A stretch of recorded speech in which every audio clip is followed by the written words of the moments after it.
नमस्कार दोस्तों, विचारों की शक्ति में आपका स्वागत है। दोस्तों, आपने सुना होगा कि लोग पानी अभिमंत्रित कर कर देते हैं और लोग ठीक हो जाते हैं। आपको कोई प्रॉब्लम है और आपने सुना कि एक जल वाले बाबा हैं जो लोगों को पानी पढ़कर देते हैं और लोग ठीक भी हो जाते हैं या उनकी समस्याएं समाप्त हो जाती हैं। मस्जिदों में मौलवी कलमा पढ़कर देते हैं और उस पानी को पीने के बाद लोग ठीक हो जाते हैं, या वह पानी घर की नकारात्मक ऊर्जा को समाप्त भी कर देता है। आज हम जानेंगे वह कौन सा मंत्र है जिसे पढ़कर देने से हर समस्या समाप्त हो जाती है। कैसे आप भी बिना किसी सिद्धि मंत्र के जल सिद्ध कर सकते हैं, अपनी समस्या का समाधान अपने आप कर सकते हैं। पानी से अपनी बात कैसे कहें कि वह हमारी मनोकामना पूर्ण कर दे, इसके बारे में और जानने के लिए बने रहिए विचारों की शक्ति के साथ। अगर आप चैनल पर नए हैं तो चैनल को सब्सक्राइब करें, बेल आइकन बटन को दबाना बिल्कुल भी ना भूलें ताकि नई वीडियो की नोटिफिकेशन आपको समय पर मिलती रहे। वीडियो अच्छा लगे तो वीडियो को लाइक और शेयर करें। चलिए वीडियो को आगे बढ़ाते हैं। इस वीडियो के अंत में हम आपको मंत्र से और बिना मंत्र के पानी को चार्ज करना बताएंगे। इस वीडियो को पूरा जरूर देखें और जानने के लिए पानी को चार्ज कैसे करते हैं। दोस्तों, सबसे पहले हम यह जान लेते हैं कि इसके पीछे की साइंस क्या है, किस आधार पर हम जल सिद्ध कर सकते हैं और कैसे कर सकते हैं। जैसे कि आप सभी जानते हैं कि पृथ्वी का लगभग 76% भाग पानी है और मनुष्य के शरीर में 70% से ज्यादा पानी होता है।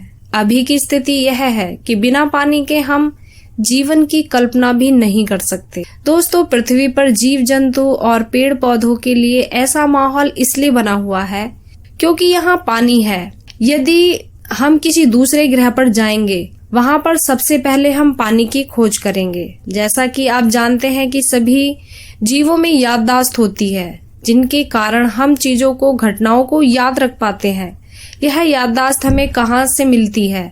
यह हमें पानी से प्राप्त होती है, क्योंकि पानी की याददाश्त होती है। दोस्तों, भारत में हजारों सालों से जल को अभिमंत्रित किया जा रहा है। आपने टीवी सीरियल्स में देखा होगा कि एक साधु ने अपने कमंडल से जल निकाला और कुछ कहकर दूसरे पर फेंक दिया। उस जल के प्रभाव से उस साधु द्वारा कही गई बात सही हो गई। वह जल की शक्ति पहचानते थे। भारत पर मुस्लिम आक्रमण और उसके बाद अंग्रेजों के आक्रमण से ज्यादातर इस तरह की बातें और जानकारियां गायब हो गईं। अब वही ज्ञान हमारे पास विदेश से घूम कर आता है तो हम उसे अपने सर आंखों पर जगा देते हैं। जब तक हमारे पास था तब तक इसकी कोई वैल्यू नहीं थी। उदाहरण के लिए योग को ले लीजिए।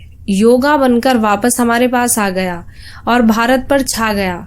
लेकिन ऐसा नहीं है कि पानी का महत्व केवल हिंदू धर्म में ही है, बल्कि अन्य धर्मों में भी इसका उतना ही प्रभाव है। जैसे मक्का के पानी को आबे जमजम कहा जाता है तो गंगा को अमृत कहा जाता है, और सिख लोगों के अमृत और ईसाइयों के हॉली वाटर की तरह ही महत्वपूर्ण है। दोस्तों, पानी की अपनी एक याददाश्त होती है। इस बात को पहली बार एक फ्रेंच डॉक्टर जेकेस बेनविस्ते ने 1988 में बताया था। बाद में जापान के डॉक्टर इमोतो ने इस पर बहुत सारा काम किया और अद्भुत जानकारी हमें दी, जो मैं आपके साथ साझा करने जा रही हूँ। डॉक्टर बेनविस्ते ने बताया कि जब भी पानी किसी भी वस्तु के संपर्क में आता है तो पानी उस वस्तु से संबंधित जानकारी अपने में समेट लेता है और उसे संग्रहित यानी कि स्टोर भी कर लेता है। हैरानी की बात यह है कि पानी न सिर्फ आसपास की चीजों को याद रखता है, बल्कि ये विचारों को भी समझता है और फिर अपने आप में सामने वाले के इरादे के अनुसार खुद को बदल भी सकता है। इस अध्ययन को डॉक्टर इमोतो ने आगे बढ़ाया। उन्होंने अपने जीवन का अधिकांश समय विचारों से अथवा आसपास के वातावरण से पानी पर पड़ने वाले प्रभाव के अध्ययन में ही व्यतीत किया। दोस्तों, वह लोगों से कहते थे कि सब चीज वाइब्रेशन यानी कि तरंग है। केवल म्यूजिक और हमारे शब्द ही वाइब्रेशन नहीं है, बल्कि यह ब्रह्मांड भी वाइब्रेशन से बना है। स्ट्रिंग थ्योरी इसका जीता जागता उदाहरण है। प्रकाश भी वाइब्रेशन है। आप जानते होंगे कि जितने भी मंत्र होते हैं, सभी मंत्रों की अपनी पर्टिकुलर फ्रीक्वेंसी यानी कि वाइब्रेशन मतलब आवृत्ति होती है, जिसके आधार पर वह काम करते हैं। उन्होंने एक प्रयोग किया। इस प्रयोग के आधार पर उन्होंने 50 नदियों का जल इकट्ठा किया और उस जल के अलग अलग सैंपल बना लिए। हर सैंपल को अलग अलग तरह से संदेश दिए गए। कुछ को शुद्ध भावनाएं दी, कुछ को प्रार्थनाएं सुनाई गईं, तो कुछ सैंपल्स को म्यूजिक सुनाए गए। दोस्तों, पानी के कुछ सैंपल को कोसा भी गया और गालियां भी दी गईं। इन सैंपल को स्कोर 4 डिग्री पर जमा दिया गया और इसके बाद जो रिजल्ट आया वह सचमुच अद्भुत थे, जिन्हें आप नीचे देख सकते हैं। उन्होंने जिन नदियों के स्रोत के सैंपल को इकट्ठा किया था उनके भी अपने अलग अलग पैटर्न थे। जैसे झरनों का पैटर्न कुछ अलग था, नदियों का पैटर्न कुछ अलग और डिजिटल वाटर का पैटर्न कुछ अलग था, जिसे आप नीचे देख सकते हैं। दोस्तों, जब पानी को नफरत और प्रेम के संदेश दिए गए तो उनके पैटर्न पूरी तरह बदल गए। इसी तरह पानी को जब संदेश दिए गए तुम बेवकूफ हो और तुम्हारा धन्यवाद, तो दोनों ही पैटर्न बिल्कुल भिन्न थे। सुंदरता, खुद से प्यार करना, तुमने बहुत अच्छा काम किया और खुशियाँ, इस तरह का पैटर्न आपको नीचे देखने को मिल जाएगा। दोस्तों, यह तो था एक ऐसा एक्सपेरिमेंट जिसको वैज्ञानिक रूप से किया गया, जिसे माइक्रोस्कोपिंग लेवल पर चेक किया गया। लेकिन क्या आप जानते हैं कि इस विधि का इस्तेमाल दुनिया की सारी सभ्यताएं करती हैं, जिसमें अलग अलग मंत्र का अलग अलग प्रभाव होता है। जब आप उन मंत्रों को या उन भावनाओं को उस पानी यानी कि जल तक पहुंचाते हैं तो उनके पैटर्न्स बदलने लगते हैं। आपके द्वारा भेजी गई ऊर्जा तरंग पर यह निर्भर करता है कि वह कितनी स्ट्रांग है, और जितनी स्ट्रांग होंगी आपकी भेजी गई प्रार्थनाएं, जितनी मजबूत शक्तिशाली होंगी, वह उतनी जल्दी पानी को क्रिस्टलाइज भी कर देगा, अर्थात इतनी जल्दी वह पानी सिद्ध हो जाएगा। इसको पीने वाले पर प्रभाव पड़ेगा। यदि हम लोग भारतीय लोग हैं, हमारे पास इस तरह के एक्सपेरिमेंट करने के लिए न ही तो संसाधन होते हैं और इतनी फालतू की चीजों के लिए कोई पैसा भी नहीं देता। दोस्तों, लेकिन इसका मतलब यह बिल्कुल नहीं है कि इस तरह के प्रयोग भारत में नहीं किए गए, बल्कि इस तरह के प्रयोग हमारे पूर्वजों ने बहुत पहले ही कर लिए थे, जिनको आप भली भांति जानते हैं। बात करते हैं कि मंत्रों के प्रभाव से हम कैसे जल को संदेश पहुंचाएं, जिससे उससे हमें अधिक से अधिक लाभ हो सके। सबसे पहले स्वास्थ्य के बारे में बात करते हैं। महामृत्युंजय मंत्र स्वास्थ्य के मामले में सबसे उत्तम माना गया है, क्योंकि इस मंत्र की आवृत्ति मस्तिष्क और शरीर को शांत करती है, जिससे मॉलिक्यूलर लेवल पर हमारा शरीर बीमारियों से लड़ने में सक्षम हो जाता है। इस तरह गायत्री मंत्र का प्रभाव भी होता है। यदि आप मुसीबतों में हैं और उससे निकलने का कोई रास्ता नहीं सूझ रहा, ऐसी स्थिति में आपको ज्यादा से ज्यादा आत्मबल की आवश्यकता होती है। यह आत्मबल गायत्री मंत्र द्वारा प्राप्त किया जा सकता है। दोस्तों, एक बात हमेशा कही जाती है कि आप पैसा ऊपर नहीं ले जा सकते, लेकिन यह भी सत्य है कि जब तक आपके पास पैसा है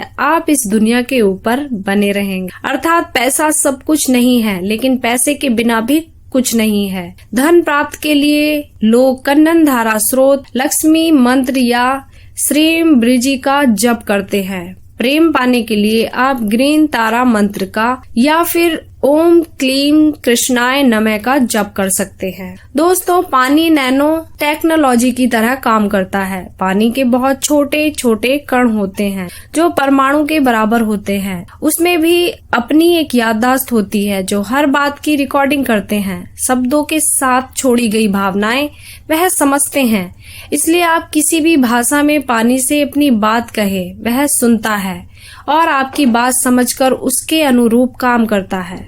एक घटना से समझें। भगवान श्री कृष्ण जब छोटे थे तो एक बार उन्होंने यमुना में स्नान करती गोपियों के वस्त्र चुरा लिए थे। यह घटना सभी जानते हैं, और जब उन्होंने पूछा कि आपने ऐसा क्यों किया, तो श्री कृष्ण ने उत्तर दिया था कि जल देवता है, आपके पूर्वज भी जल के पास रहते हैं। हमें जो दिखाई देता है वह जगत है, जिसे हमारी आंख देख पाती हैं। भौतिक अंगों से भौतिक वस्तुएं ही दिखाई देती हैं, इसलिए हमारी आंखें हमारे आसपास के सूक्ष्म जगत को नहीं देख पाती। हम अकेले दिखते हैं परंतु होते नहीं हैं। जैसा कि आप लोग जानते हैं कि गंगा जल कभी खराब नहीं होता, क्योंकि इसी तरह हजारों लोगों की भावनाएं उसके साथ जुड़ी हैं। ये भी एक फैक्ट है कि गंगा जल में मिनरल और हर्ब्स का अनोखा मेल होता है। पर हिमालय से आने वाली लगभग सभी नदियों में खनिज और औषधियां होती हैं, पर सभी गंगा नहीं होती।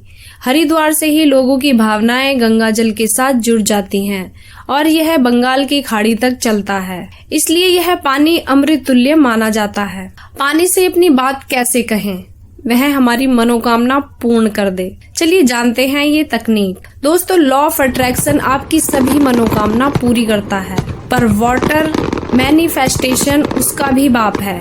आपको अपनी इच्छा पानी को बतानी है और वह पूरी करेगा। चलिए जानते हैं कि मंत्र से जल कैसे सिद्ध करे और बिना मंत्र के ज्ञान के कैसे अपनी मनोकामना पानी से पूरी करवाए।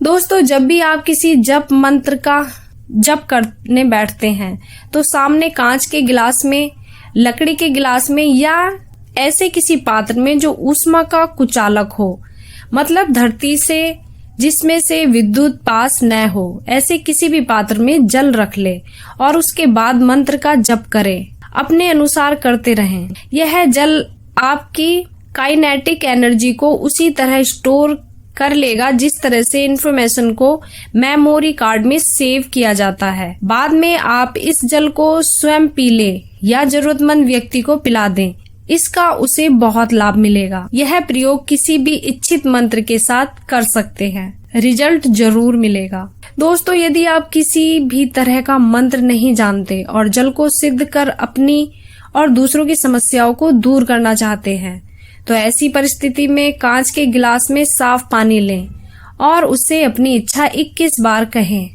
और इसके बाद यह जल ग्रहण कर ले या फिर परेशान व्यक्ति को दें। दोस्तों, इस बात पर ध्यान रखें, जैसे कुछ लोग थोड़े जप करते हैं और मंत्र सिद्ध हो जाता है और कुछ लोग बहुत समय तक जप करते हैं पर मनोकामना पूर्ण नहीं होती। इसी तरह से कुछ लोगों के एक बार बोलने पर भी जल सिद्ध हो जाता है और कुछ लोगों के कई बार बोलने पर भी जल सिद्ध नहीं हो पाता। यह आपके समय और आपकी इच्छा शक्ति पर निर्भर करता है। आप आसान तरीके की बात करें तो आप पानी के आगे गायत्री मंत्र पढ़कर अपनी इच्छा बताएं और संबंधित व्यक्ति को दे दें, वह असर करेगा। इस खबर में बस इतना ही। बने रहिए विचारों की शक्ति के साथ। अगर आप चैनल पर नए हैं तो चैनल को सब्सक्राइब कीजिए। बेल आइकन बटन को दबाना बिल्कुल ना भूले ताकि नई वीडियो की नोटिफिकेशन आपको समय पर मिलती रहे। वीडियो अच्छा लगे तो वीडियो को लाइक और शेयर कीजिए। कमेंट करना बिल्कुल ना भूलें। धन्यवाद। जय श्री राम।